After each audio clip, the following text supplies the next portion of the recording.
Dios les bendiga, mis amados hermanos y amigos. Tengo la dicha, la bendición de poder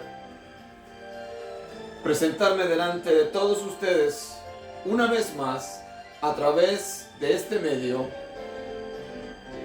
Facebook Live y YouTube.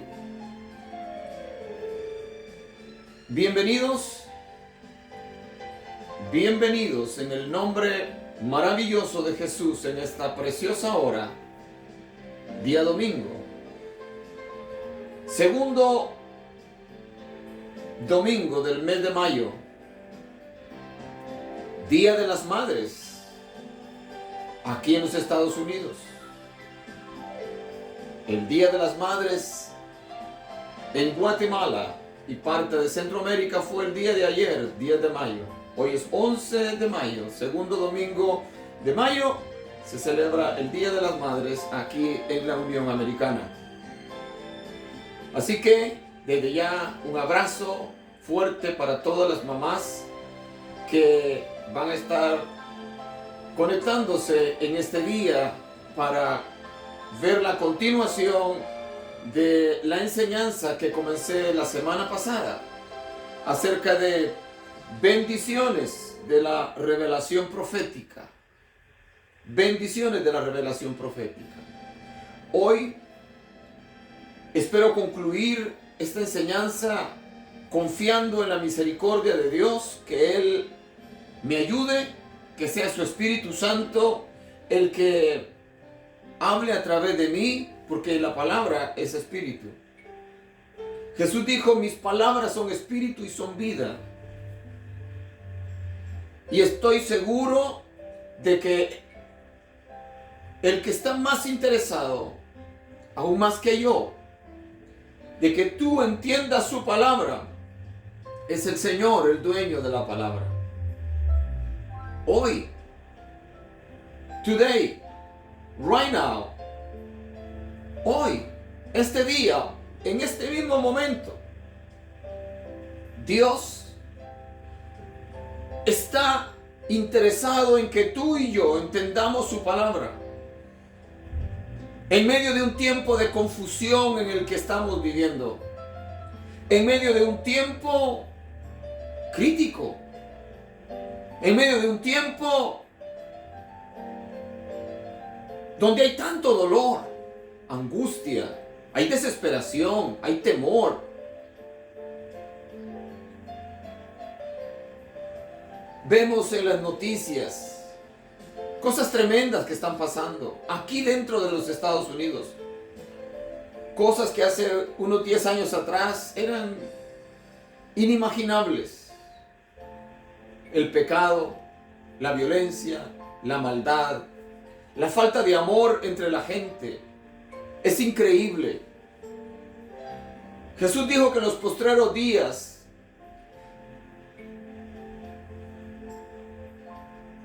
por causa de la maldad, el amor de muchos iba a enfriar. Dijo que en los postreros días los padres iban a estar en contra de los hijos en contra de los padres, las suegras en contra de las nueras en contra de las suegras. Eso ha sido algo común durante la historia humana, pero en este tiempo iba a ser peor. Que los hijos iban a entregar a los padres a la muerte, los padres iban a entregar a los hijos a la muerte. Lamentablemente, mis amados hermanos, este es el tiempo en el que estamos viviendo. Y agradecemos a Dios por su misericordia para con nosotros. Grandes cosas están ocurriendo en el mundo. Eventos que son trascendentales. Y tenemos que estar alertas. Y tenemos que estar pendientes de lo que ocurre. Hoy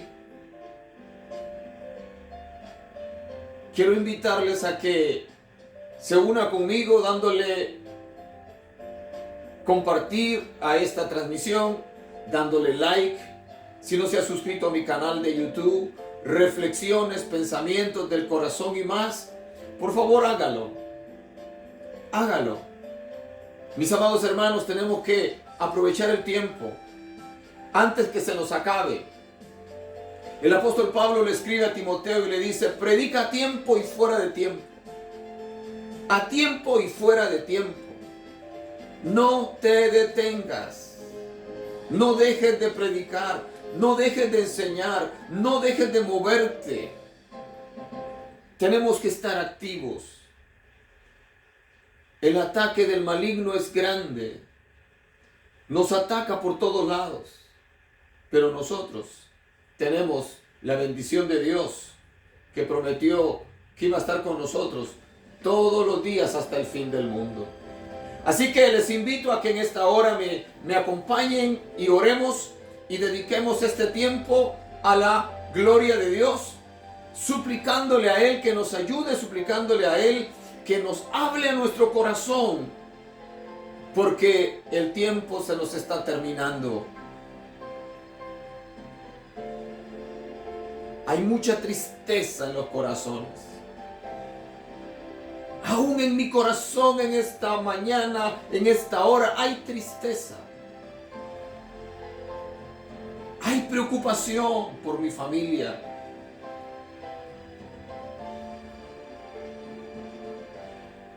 Una de mis hijas, a quien amo con todo mi corazón, está en el hospital. Le ruego sus oraciones.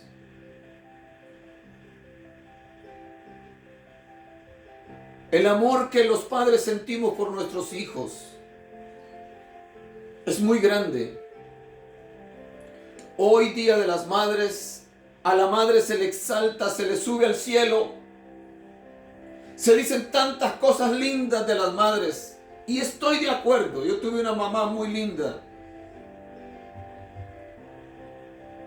que daba su vida por nosotros. Pero yo quiero decirte a ti en esta mañana: la madre no es perfecta. Hay muchas mujeres que aman a sus hijos de todo corazón, que luchan por ellos, que lo dan todo por ellos, pero no todas son así. Hay madres que abandonan a sus hijos y se van con otro hombre. Hay madres que lastiman a sus hijos. Y tenemos que ser claros con eso, porque eso es parte de la humanidad. Hoy, Día de las Madres, a la madre se le exalta demasiado. A los varones, a los padres. Cuando viene el Día de los Padres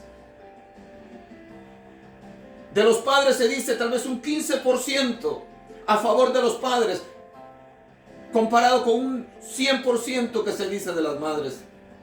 Los padres, no todos también, pero los padres amamos a nuestros hijos. Trabajamos duro para darles lo necesario. Tal vez no somos tan tiernos, tan alcahuetes, pero lo hacemos todo por amor de nuestros hijos, de nuestras hijas. Y merecemos respeto. Y merecemos también que se valorice nuestro trabajo. Porque fue el Padre en el cielo que se despojó de su único hijo para salvarnos a nosotros. Fue el Padre. En la historia del hijo pródigo no se menciona a la madre, se menciona al padre del hijo pródigo. Si ya la mamá no vivía, no lo sabemos, la Biblia no lo dice. Pero quien mostró su amor y su misericordia a ese hijo rebelde cuando regresó fue el Padre. Fue el Padre que lo estaba esperando.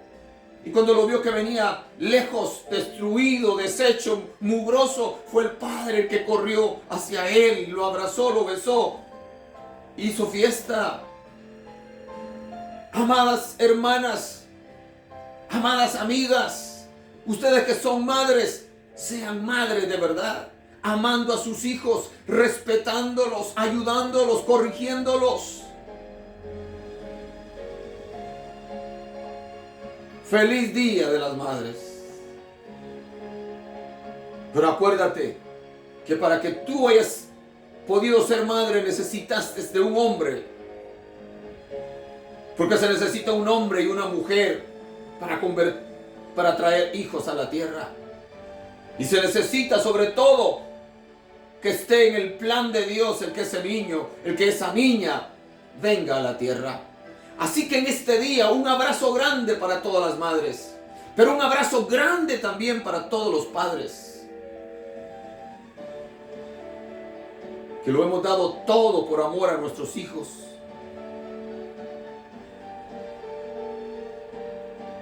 Acompáñame a orar, porque quiero entrar rápido a la palabra de Dios. Padre, te doy gracias en esta hermosa hora de la mañana. Te doy gracias, Señor, por esta nueva oportunidad que me concedes de presentarme delante de mis hermanos y amigos de todas las edades y traer tu palabra. No porque lo sepa hacer de mí mismo, sino porque es mandato que nos han dado.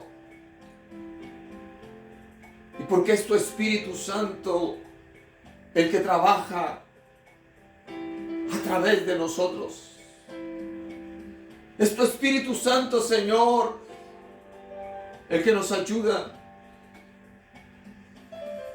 Aleluya. En este día, Señor, yo te pido que bendigas a todas las mamás, a todas las madres que son buenas madres. Ten misericordia de aquellas que no son tan buenas. Bendice a las madres. Yo te doy gracias por la mamá que tuve. Te doy gracias por mis hermanas, que han sido buenas madres. Te doy gracias, Señor, también por mis hermanas en la fe, que aman y protegen a sus hijos. Te doy gracias, Señor, por aquellas mujeres que aunque no son cristianas, que aunque no te siguen, pero son buenas madres que defienden y luchan por sus hijos. Señor, en este día precioso yo quiero suplicarte tu guianza, tu ayuda, tu fortaleza. Señor, que sea tu Espíritu Santo guiándome y colocando paz en mi corazón, colocando en mi corazón gozo, alegría, confianza. Señor, en tus manos están mis hijas. En tus manos está sobre todo mi hija, la que está en el hospital. Ahí donde se encuentra, Señor, ayúdala. Fortalécela. Y que cuando salga de ahí, salga bien, fortalecida, recuperada. Bendice a la gente, a los médicos, a las enfermeras, a los que están ahí ayudándole. Y a todos los pacientes que se encuentran ahí también en ese hospital. Padre Celestial, en tus manos pongo mi vida y la vida de mi familia. Y pongo, Señor, también una petición especial por todos los que ya están conectados y los que se van a conectar en el transcurso de esta transmisión. Señor, ayúdanos, guíanos, susténtanos. En el nombre precioso de Cristo Jesús te pido estas cosas. Amén y amén. Mis amados hermanos, Dios les bendiga. Por favor, dale compartir a la transmisión. Dale compartir. Bendice a alguien de tus amigos. Bendice a tus amigos al darle compartir y que ellos puedan ver esta transmisión y puedan escuchar la palabra de Dios, porque lo que voy a hablar es sumamente importante. Bendito sea el nombre precioso de Jesús. Voy a volver a leer el pasaje bíblico que tenemos como base y después nos vamos a adelantar. El pasaje bíblico que tenemos lo encontramos en el capítulo 1 del libro de Apocalipsis, en el primer capítulo del libro de Apocalipsis, del verso 3 en adelante. Dice así: bienaventurado el que lee y los que oyen las palabras de esta profecía y guardan las cosas en ella escritas, porque el tiempo está cerca. Juan a las 7 iglesias que están en Asia: gracia y paz a vosotros, del que es, y que era, y que ha de venir, y de los 7 espíritus que están delante de su trono, y de Jesucristo el testigo fiel, el primogénito de los muertos, y el soberano de los reyes de la tierra, al que nos amó y nos lavó de nuestros pecados con su sangre, y nos hizo reyes y sacerdotes para Dios su Padre. A él sea gloria, imperio, por los siglos de los siglos. Amén. El verso 10 dice: yo estaba en el Espíritu en el día del Señor, y oí detrás de mí una gran voz como de trompeta.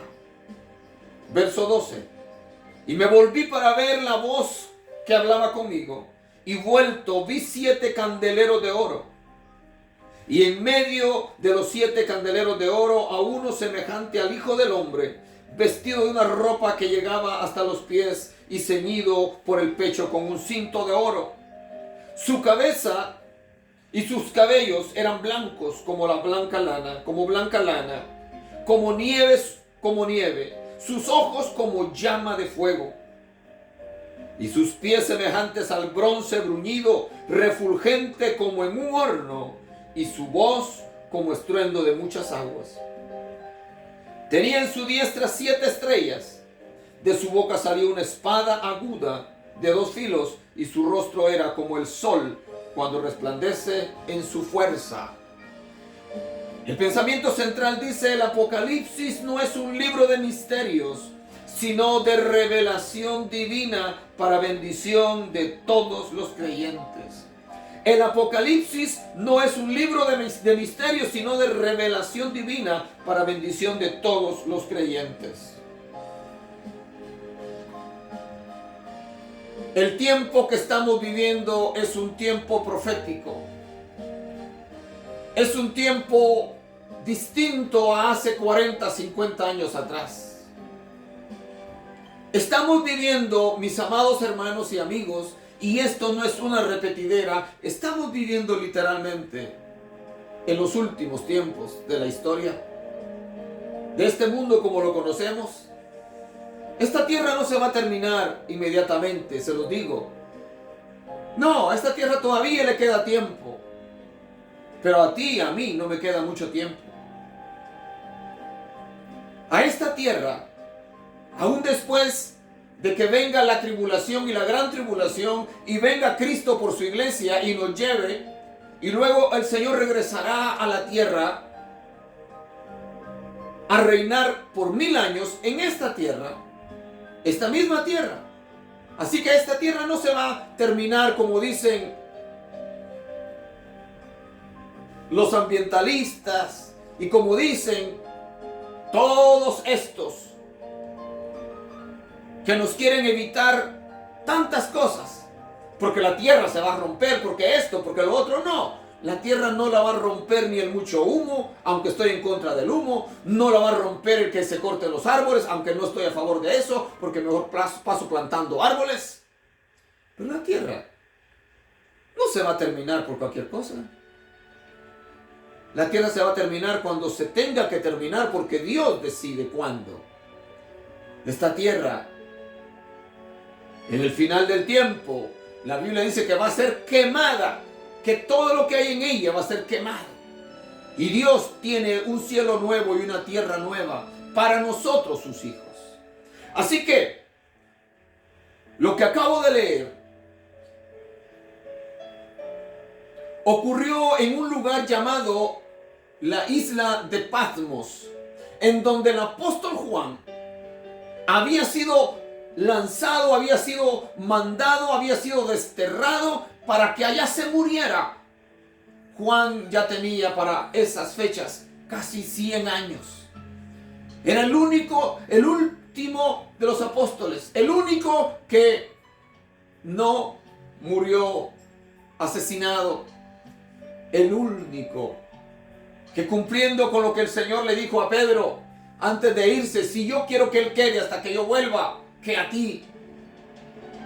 Ahí estaba Juan. en una isla desierta. Ahí lo había mandado el emperador romano, porque ya habían luchado por matarlo y no habían podido. Entonces lo mandaron allá desterrado. Y ahí Dios en su misericordia le revela a este hombre los planes que tenía para el futuro de la humanidad, para el futuro de la tierra, para el futuro de toda la raza humana. Así que esto es urgente de predicarlo, de oírlo, de ponerle atención. Porque cuando ponemos atención a lo que la Biblia dice, mis amados hermanos y amigos, nosotros podremos vivir alertas. Alertas. He estado dando algunos datos muy importantes de las cosas que están pasando en el mundo, de las cosas que están pasando hoy mismo en este planeta. Hoy mismo están pasando muchas cosas. Cosas que nos sorprenden.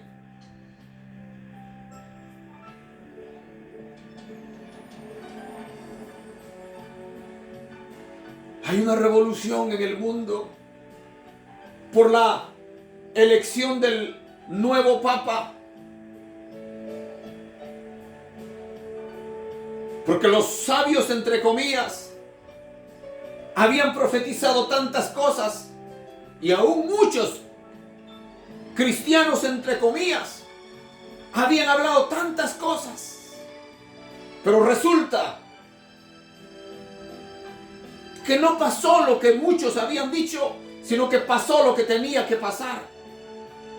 Porque el que tiene el control de todas las cosas y el que sabe lo que va a venir el día de mañana es Dios. Nosotros no sabemos. La gran noticia: el primer papa norteamericano, con un historial para algunos oscuro, con un historial para otros limpio. Pero el que sabe verdaderamente el historial de este hombre es Dios.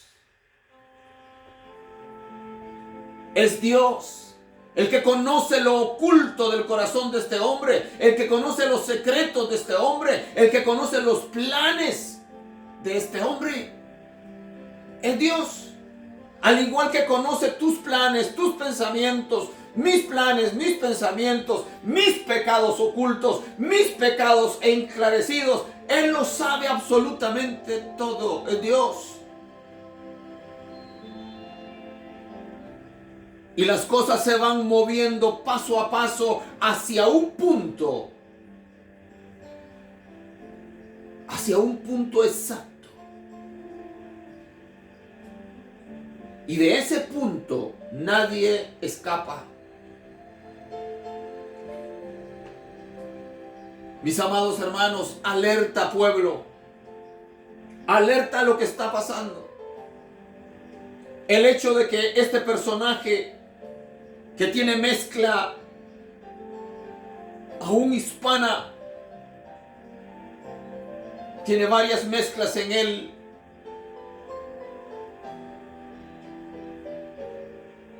que era aliado cercano del Papa que acaba de morir. Alerta. Abran sus ojos, abramos los ojos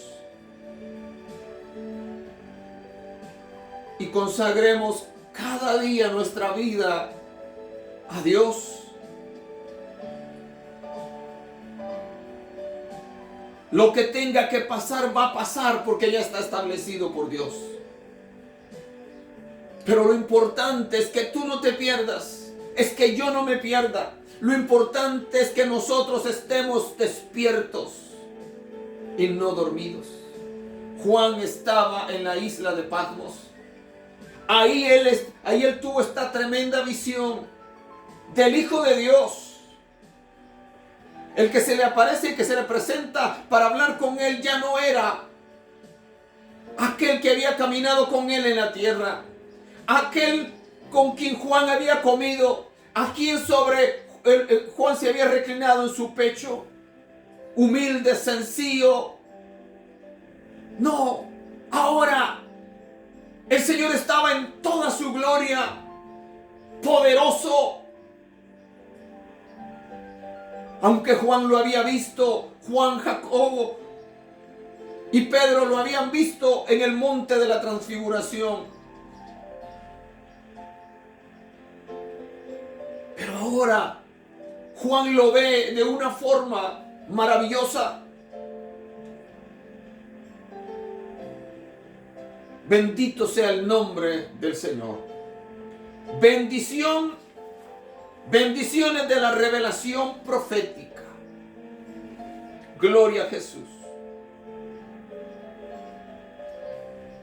Alabado sea el nombre del Señor.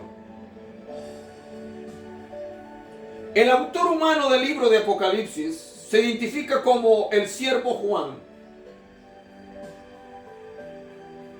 Por la manera en que se presenta en el libro se deduce que este siervo de Dios era bien conocido en las iglesias de Asia Menor. También nos percatamos de que era un conocedor profundo del Antiguo Testamento por su dominio del lenguaje y la simbología de Israel. La tradición apostólica y el testimonio de la historia demuestran que el apóstol Juan, autor del Evangelio de Juan y de las 3 epístolas que llevan su nombre, vivió hasta una edad avanzada en Éfeso, que fue enviado al exilio por el emperador Domiciano a la isla de Patmos, situada en el mar Egeo, como a 60 kilómetros al suroeste de Éfeso, que ahí Dios le reveló el plan divino para la iglesia del pueblo, para la iglesia, el pueblo de Israel y el mundo. Este emperador Domiciano, como dije al principio, lo mandó allá para que se muriera. Pero los hombres establecen leyes para que los planes de Dios se lleven a cabo. Cuando Cristo estaba a punto de nacer, el César ordenó un censo para que todos los hombres fueran a registrarse al lugar donde habían nacido. Y eso permitió que Jesús naciera donde estaba profetizado que tenía que nacer, porque José, su padre adoptivo, era de Belén. Y se tuvo que levantar un edicto. Y si no, Jesús hubiera nacido en Nazaret, donde vivían. Pero Dios mueve las cosas. Muchísimas veces no entendemos por qué pasan las cosas. Nosotros los seres humanos no queremos padecer, no queremos sufrir. Pero nos toca. Nos toca padecer. Viene el día en el cual dejaremos de padecer. Viene el día en el cual la Biblia dice que no habrá más llanto, más muerte, más dolor. Pero mientras ese día llega, tendremos que luchar con las enfermedades, con los dolores de cuerpo, con estar recluidos en un hospital. Cristianos que están ahorita en la cárcel por predicar el Evangelio. Cristianos que los están quemando, los están matando, los están sacando de sus tierras. Ahí nomás en México, como he dicho, hay una persecución terrible en contra de los cristianos. Y el gobierno no hace nada. En África están matando a miles de cristianos.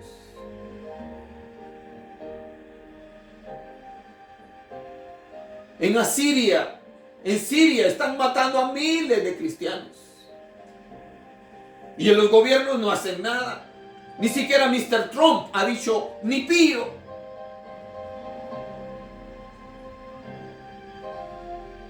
¿Qué vamos a hacer? Seguir luchando. Seguir clamando por nuestros hermanos. seguir confiando de que un día el Señor nos va a levantar de esta tierra. Y todo esto se va a terminar, mis amados hermanos. El llanto, el dolor, la enfermedad se va a terminar. Bendito sea el nombre del Señor. Las profecías del Apocalipsis contienen un mensaje que va mucho más allá de cualquier situación histórica conocida en el siglo I.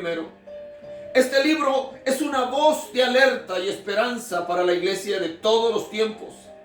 Aunque contiene detalles alusivos a la iglesia del Asia Menor del primer siglo, su propósito es consolar a la iglesia en sus tribulaciones, asegurándole que su Señor está a su lado, que su regreso a la tierra está cerca y que la victoria final será de Dios y de su pueblo.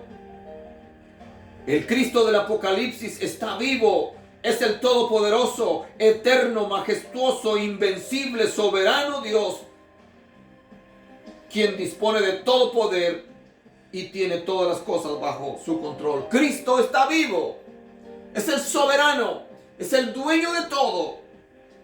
Tiene todo en sus manos. Tiene todo el poder. Y está con nosotros. A Él le servimos. A Él le cantamos. A Él le adoramos. A Él lo predicamos. Porque es el único que dio su vida en la cruz del Calvario por nosotros.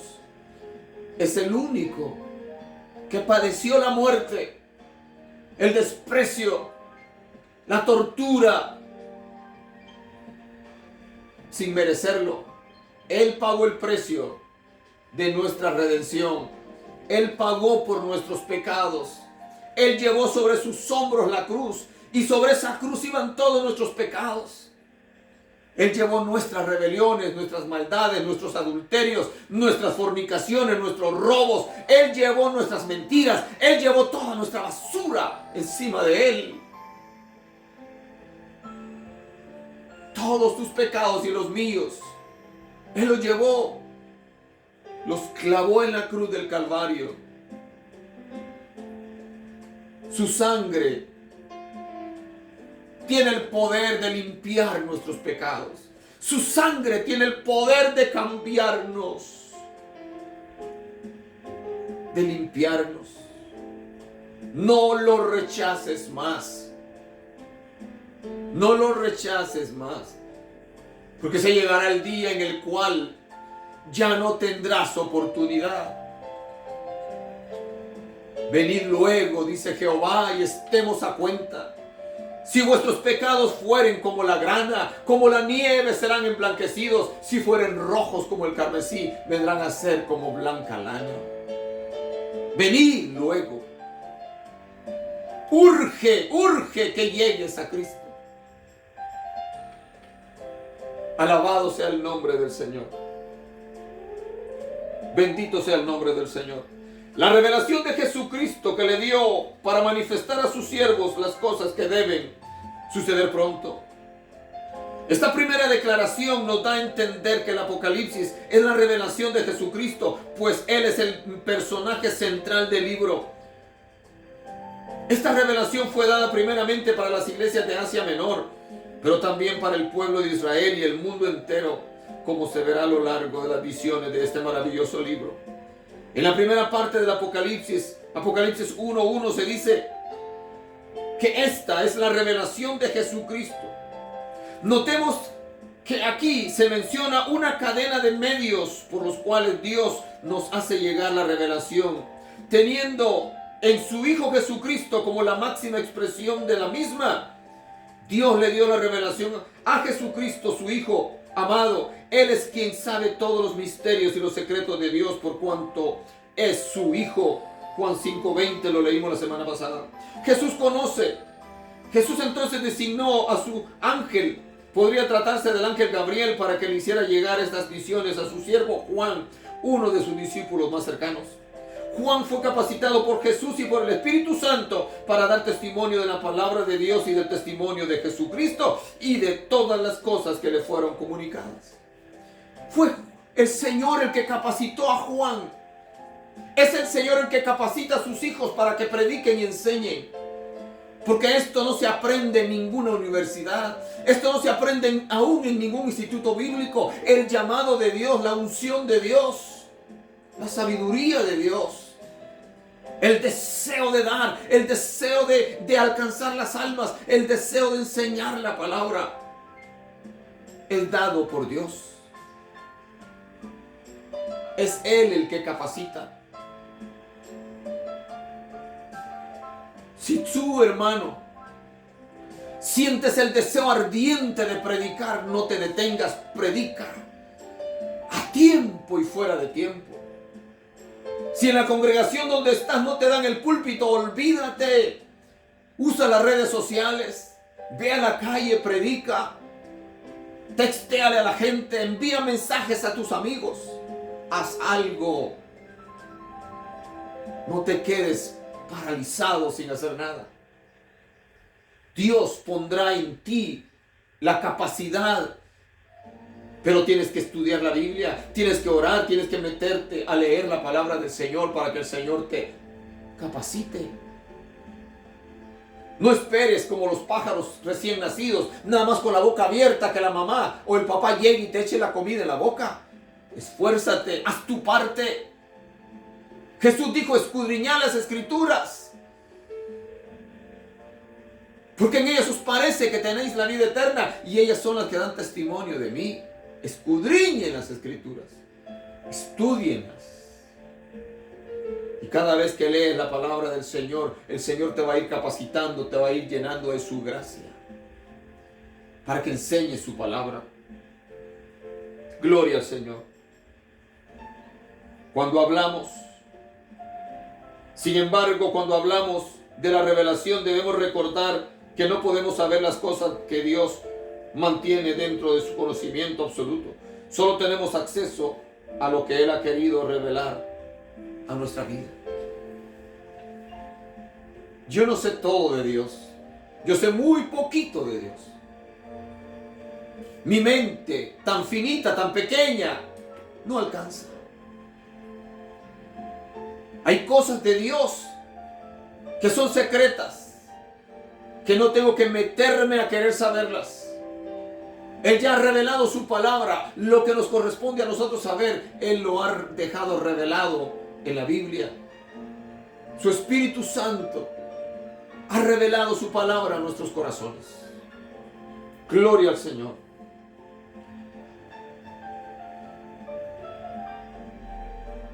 Alabado sea el nombre de Cristo Jesús.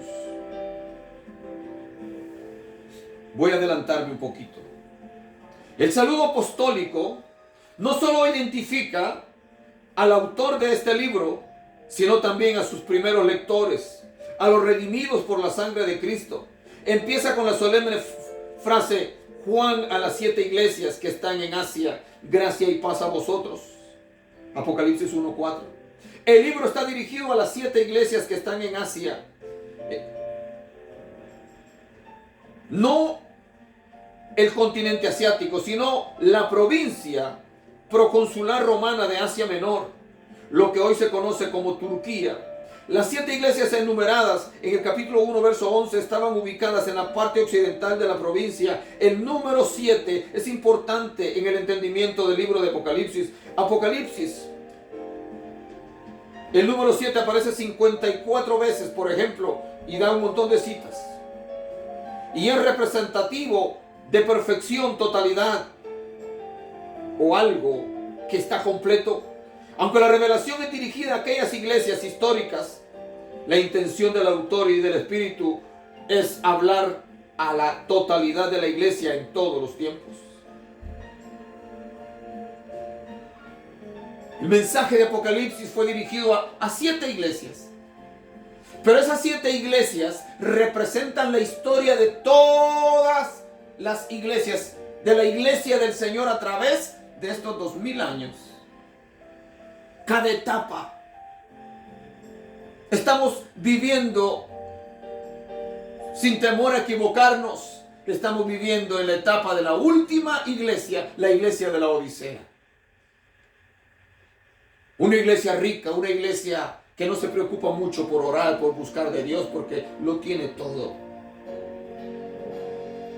Así que el libro del Apocalipsis fue escrito para aquellas 7 iglesias en ese momento y para toda la iglesia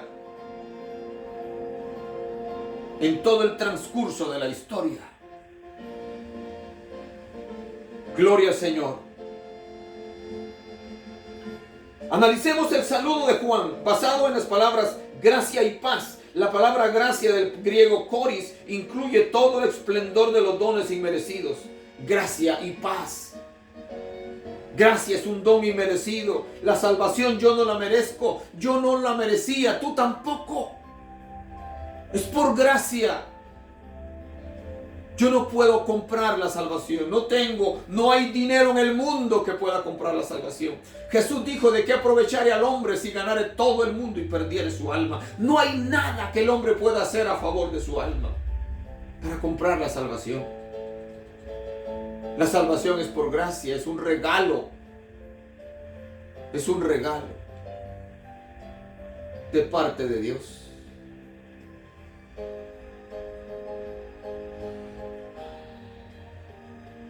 Cuando alguien no puede pagarte algo y tú decides regalárselo, eso es gracia. Hace años atrás yo le presté $1,000 a un hermano para algo que lo necesitaba. El proyecto no le funcionó, perdió el dinero, pasaron meses.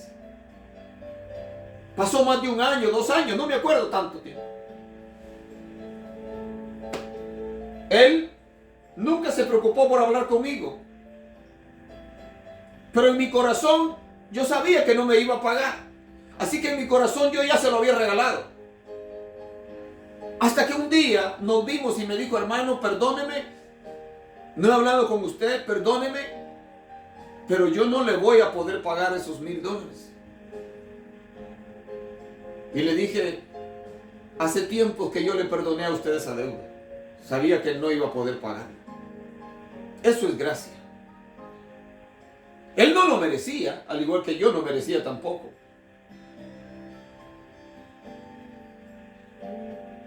Que Cristo muriera por mí. El hermano no merecía, humanamente hablando, que yo me despojara de $1,000 y se lo regalara. Porque en su humanidad ni siquiera había tenido la cortesía de hablar conmigo. Pasó mucho tiempo antes de...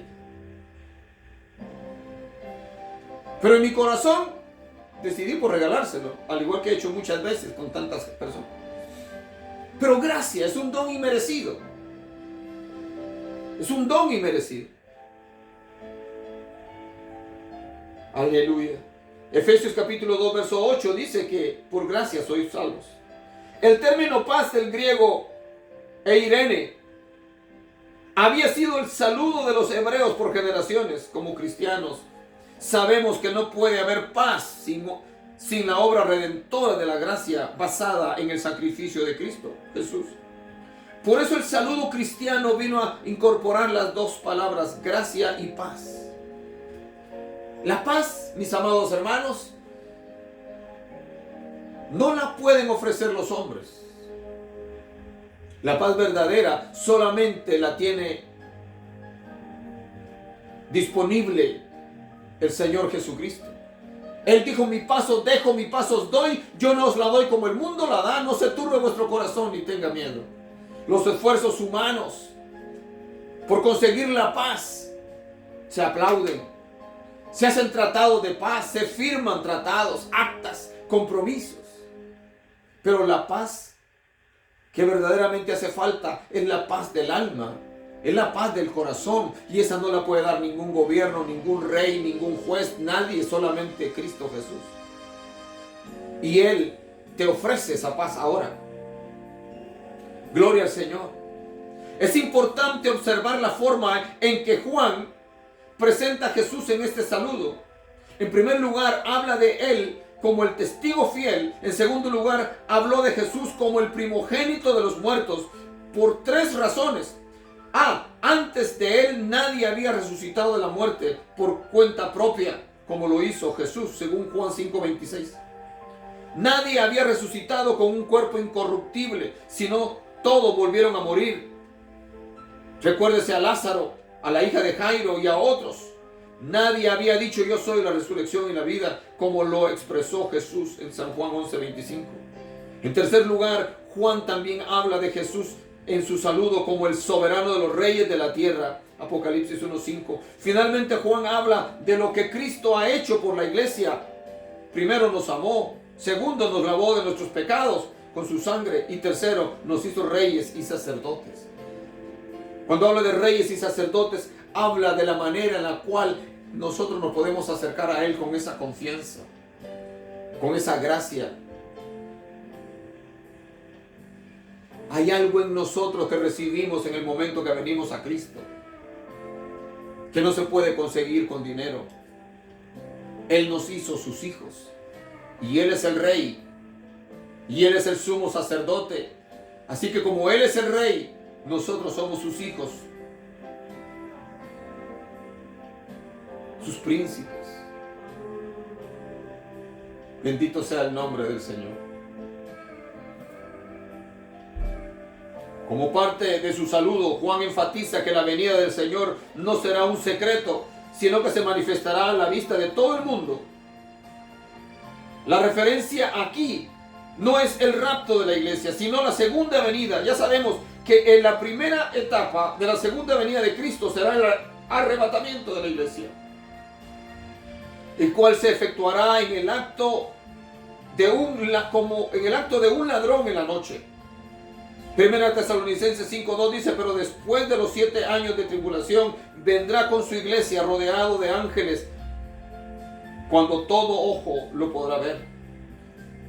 Con el sistema moderno de comunicaciones por medio de satélites, la televisión es posible transmitir al instante cualquier evento desde cualquier parte del mundo. Así que no es difícil entender esta profecía.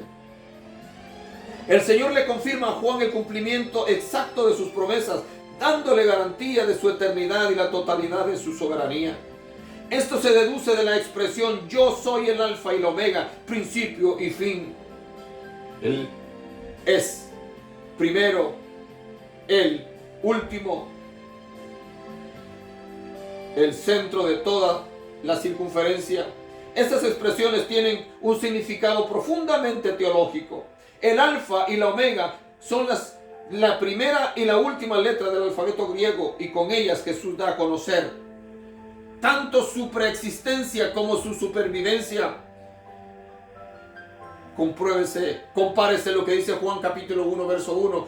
Dice, en el principio era el verbo, y el verbo era con Dios, y el verbo era Dios. Jesucristo no fue creado nunca. Él siempre existió con el Padre. Él tomó forma humana para poder morir por nosotros. Gloria a su nombre.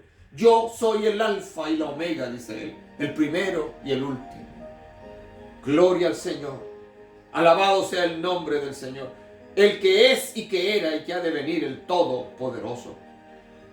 Aleluya. Otra manera de expresar la igualdad de Jesús con el Padre en cuanto a su eternidad es la elocuente expresión con que termina Apocalipsis 1:8. El que es y que era y que ha de venir, el Todopoderoso. Jesús se manifiesta vestido de gloria y majestad. Apocalipsis 1:9 al 20. Se manifiesta vestido de gloria y majestad. Gloria al nombre maravilloso de Jesús. Alabado sea el nombre de Jesús. Santo. Bendito es el nombre del Señor. Después del saludo a las iglesias, Juan identifica el lugar en el cual recibió la revelación de Jesús. Patmos, isla rocosa que resultaba ser una prisión natural para los enemigos del Imperio Romano, como la isla del Alcatraz allá en California. Así era la isla de Patmos, más mala todavía. una prisión natural. El que llegaba ahí no podía escapar por ningún lado. Así que Patmos, isla rocosa, que resultaba ser una prisión natural para los enemigos del Imperio Romano. En ese medio hostil, Juan recibió la visita del Rey de Gloria. Esto sucedió el día del Señor, el día domingo, que fue el nombre que los cristianos dieron al primer día de la semana, o domingo, de acuerdo con Hechos capítulo 20, versos 7 y 1 Corintios 16, 2. El vidente explica. Vidente es un nombre que se le da también a un profeta. El vidente explica que estaba en el Espíritu, es decir, en la comunión y adoración con el Espíritu de Dios. Juan estaba en oración, en adoración. Ese día, el primer día de la semana, adorando al Señor cuando recibe la visita gloriosa del Redentor de nuestras almas. Qué importante es estar en comunicación con Dios. Qué importante es orar. Qué importante es estudiar la palabra de Dios.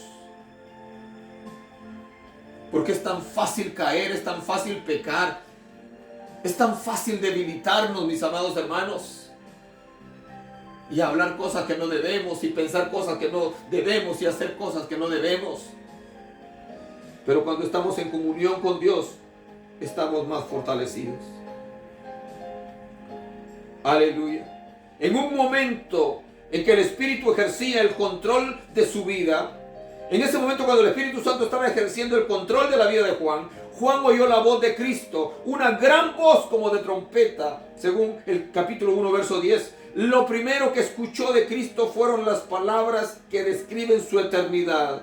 Yo soy el Alfa y el Omega, el primero y el último. Apocalipsis 1:11. Aunque Juan describe el sonido de trompeta, aunque Juan describe como el sonido de trompeta, las palabras de Jesús tenían sentido. La voz del Señor fue clara y precisa, diciéndole: escribe en un libro lo que ves y envíalo a las 7 iglesias que están en Asia. Capítulo 1, verso 11. Las 7 iglesias son identificadas por las ciudades en las que están localizadas. Estas eran las ciudades clave de la provincia romana de Asia Menor. Aunque el mensaje para ellas es universalmente aplicable a la iglesia de todas las edades, en primer lugar tenían una aplicación inmediata a las congregaciones de Éfeso, Esmirna, Pérgamo, Tiatira, Sardis, Filadelfia y la Odisea. Su gloria y majestad revelan su eternidad. Capítulo 1, verso 12 a 16. Al volverse para ver de dónde provenía la resonante voz, Juan percibió algo que causó en su vida un impacto inigualable. Percibió una visión del Cristo glorificado. Lo vio en medio de los 7 candeleros de oro. Gloria al Señor. Los cuales representan las 7 iglesias. Según el capítulo 1, verso 20. El simbolismo de estas lámparas describe la naturaleza de la iglesia como una lumbrera que Dios ha puesto en el mundo para reflejar la luz de Cristo. Es importante notar cómo Cristo está en medio de la iglesia.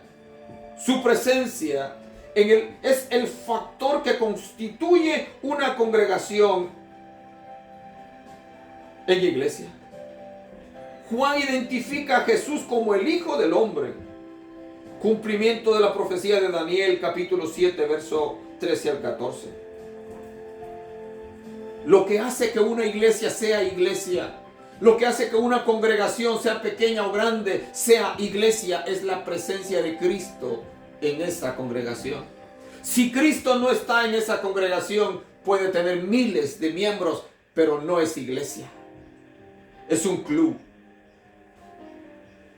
Pero Cristo estaba en medio de los 7 candeleros de oro. Los 7 candeleros de oro están representando a las 7 iglesias. Gloria al Señor. Si Cristo no está en la iglesia donde tú te congregas, huye de ahí, vete. Busca otro lugar en donde su presencia sea palpable. en donde su nombre sea glorificado, porque separados de Él nada podemos hacer. Gloria al Señor. Repito esto porque es tan importante.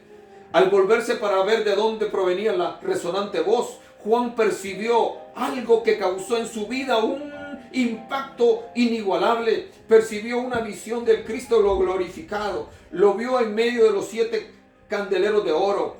Capítulo 1, verso 13, los cuales representan las 7 iglesias. Capítulo 1, verso 20, el simbolismo de estas lámparas describe la naturaleza de la iglesia como una lumbrera que Dios ha puesto en el mundo para reflejar la luz de Cristo. Es importante notar que Cristo está en medio de la iglesia. Su presencia es el factor que constituye una congregación en iglesia. Juan identifica a Jesús como el Hijo del Hombre, cumplimiento de la profecía de Daniel, capítulo 7, verso 13 al 14. Lo que hallamos en los versículos 13 al 16 es la descripción que puede dar un ser humano de la gloriosa apariencia de Cristo en medio de la iglesia. En primer lugar, Juan lo vio vestido de una ropa que llegaba hasta los pies. Así era la vestidura que usaban los personajes que ocupaban altas posiciones, como los reyes y los sumos sacerdotes. Segundo, lo vio también ceñido por el pecho con un cinto de oro, describiendo así la dignidad y el honor de Cristo como rey y sacerdote. El oro es un símbolo de la dignidad y gloria. Tercero, su cabeza y sus cabellos como blanca lana hablan de su sabiduría y estabilidad. Cuarto, sus ojos como llama de fuego denotan su omnisciencia y juicio penetrante. Capítulo 2, versos 18 al 23. 5. Sus pies semejantes al bronce bruñido, refulgente como en un horno. Esto es apropiado a la gloria y magnificencia de Cristo. 6. Su voz como estruendo de muchas aguas expresa la poderosa autoridad del Señor. 7. Tenía en su diestra 7 estrellas, los pastores, simbolizados por las 7 estrellas, o 7 ángeles de las iglesias. Capítulo 1, verso 20. Esto indica que Él tiene el poder y control sobre ellos, sobre los pastores. 8. De su boca salía una espada aguda. Efesios capítulo 6, verso 13 nos habla que su palabra es como espada. Su rostro era como el sol cuando resplandece en su fuerza. Seguimos enfatizando aquí que la gloriosa presencia de Cristo en su superior. Seguimos enfatizando aquí que la gloriosa presencia de Cristo es superior a las cosas con las cuales Juan las compara en su descripción, incluyendo la refulgente luz del sol de mediodía. El Señor se presenta con toda su gloria y Juan pudo hacer algunas comparaciones porque eso era lo que llegaba a su alcance cuando vio esta visión tan poderosa del Hijo de Dios. Su obra redentora revela su señorío y autoridad. Capítulo 1, verso 17 al 18. La visión del Cristo glorioso fue tan impactante y conmovedora que Juan cayó como muerto. Capítulo 1, verso 17. La forma como Jesucristo se le apareció al apóstol en el Apocalipsis no es el siervo sufriente que este discípulo se había acostumbrado a ver en Palestina 60 años atrás. Ahora frente a él estaba el Dios cuya gloria ningún humano puede ver y quedarse igual. La única manera en que Juan pudo recuperarse de la impactante experiencia fue recibir el toque sustentador de la diestra de Jesús y escuchar sus alentadoras palabras: no temas. La visión de Jesús, la visión del Hijo de Dios, causó que Juan cayera como muerto. Y la única manera en la cual Juan pudo levantarse fue cuando el Señor lo tocó con su mano y le dijo: no temas. Aleluya. Cuando Jesús vio que Juan cayó como muerto a sus pies, capítulo 1, verso 17, Él se identificó ante su siervo expresándole las razones por las que Él no debía temer. En primer lugar, le dijo: yo soy el primero y el último. Este título da a entender la autoexistencia del Dios Todopoderoso. Segundo, seguidamente Jesús se presenta ante Juan como el que vivo y estuve muerto, haciendo referencia al Dios viviente de Josué capítulo 3 verso 10 y los Salmos 42, 2 y 83, 84, 3. Esta cualidad del Señor establece un contraste entre Él y las deidades paganas, los ídolos muertos. Tercero, finalmente el Señor le indica a Juan que posee toda autoridad al decirle: tengo las llaves de la muerte y del Hades. Las llaves son símbolos de poder y autoridad. Él dice: tengo las llaves de la muerte y del Hades. Tengo las llaves de la muerte y del infierno. Bendito sea el nombre del Señor. El mandato del capítulo 1, verso 8 se repite aquí. Escribe las cosas que has visto y las que son y las que han de ser después de estas. Apocalipsis 1:19. La diferencia entre aquel mandato y su confirmación en el versículo 19 consiste en que aquí le estipuló lo que los estudiosos de la profecía han visto siempre como el plan general o bosquejo del libro de Apocalipsis. Aquí claramente se señalan las tres divisiones generales. Primero, la primera está implícita en la expresión las cosas que has visto, lo cual puede referirse a la gloriosa manifestación de Jesús con sus características celestiales eternas. Capítulo 1, verso 1 al 20. Segundo, la segunda división está encerrada en la frase las que son, lo cual puede referirse a la realidad existente en la iglesia de todos los tiempos, simbolizada representativamente en 7 de las iglesias de Asia Menor, capítulos 2 y 3. Y tercero, la tercera división está insinuada en las palabras de Jesús: las que han de ser después de estas, lo cual se refiere indiscutiblemente a lo que se revela en los capítulos 4 al capítulo 22, lo que estudiaremos a lo largo de 3 meses. Jesús no solo le estipuló a Juan lo que ya describimos como el bosquejo de 3 partes del libro de Apocalipsis, sino que también le dio en el versículo 20 la explicación del significado de los elementos principales de la visión.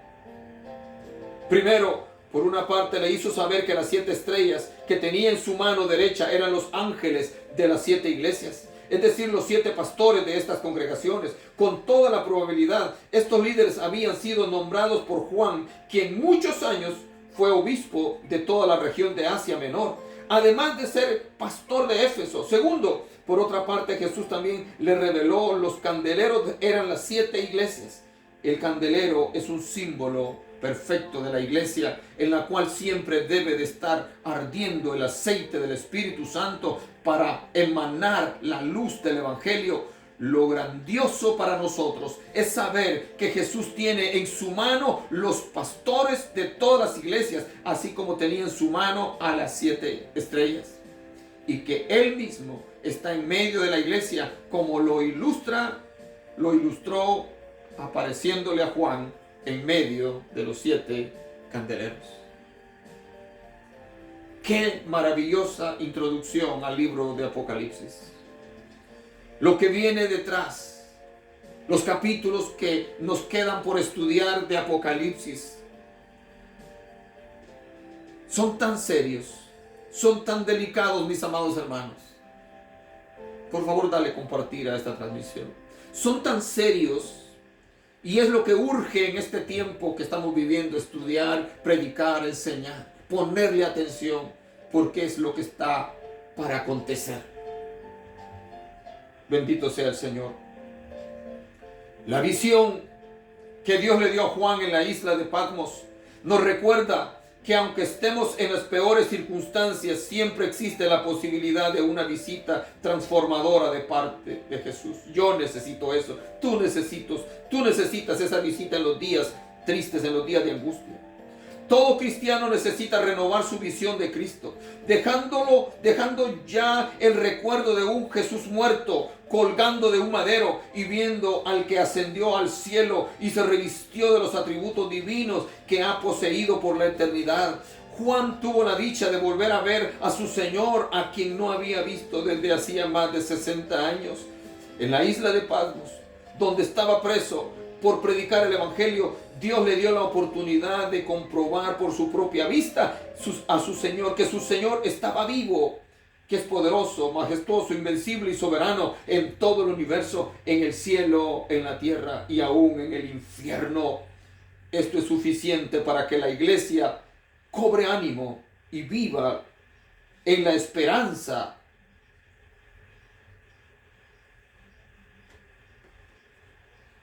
de victoria y vida eterna. Juan estaba en el Espíritu en el día del Señor. De igual manera, el creyente debe estar en comunión en la voluntad de Dios para que Él pueda usarlo en cualquier momento. Aquí aprendemos que para recibir las cosas más especiales de Dios, nuestro corazón debe de estar lleno del Espíritu. Juan estaba en el Espíritu en el día del Señor.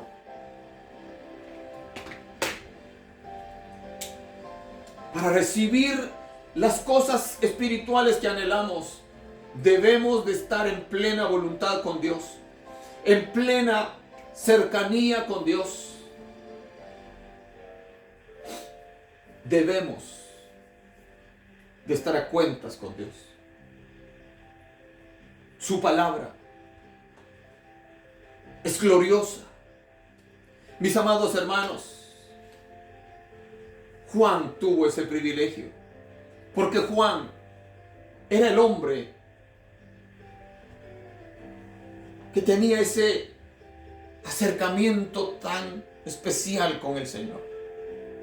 Tenía esa confianza de recostarse en su pecho cuando Jesús estaba en la tierra. Fue el único de los apóstoles que estuvo con Cristo al pie de la cruz. El hombre que tiene amigos, dice la Biblia, ha de mostrarse amigo. Y amigo hay más unido que un hermano. Juan y Jesús eran amigos. Y amigos más que un hermano. Y Jesús era el Salvador de Juan. Jesús era y es nuestro Salvador. Dios te bendiga en esta hora. Vamos a quedarnos acá. Dios te ayude. Busca la presencia del Señor. Les invito, mis amados hermanos, a que estudien Apocalipsis juntamente conmigo. Por favor, ocúpese en leer el libro del Apocalipsis con calma, orando al Señor, que el Señor le dé el entendimiento, que su Espíritu Santo le esté aclarando a usted las cosas. Por favor, alerta pueblo, las cosas están llegando a un punto en el cual ya no hay retorno. Que Dios te bendiga y te guarde. Le ruego sus oraciones por mi familia, le ruego sus oraciones por mi vida.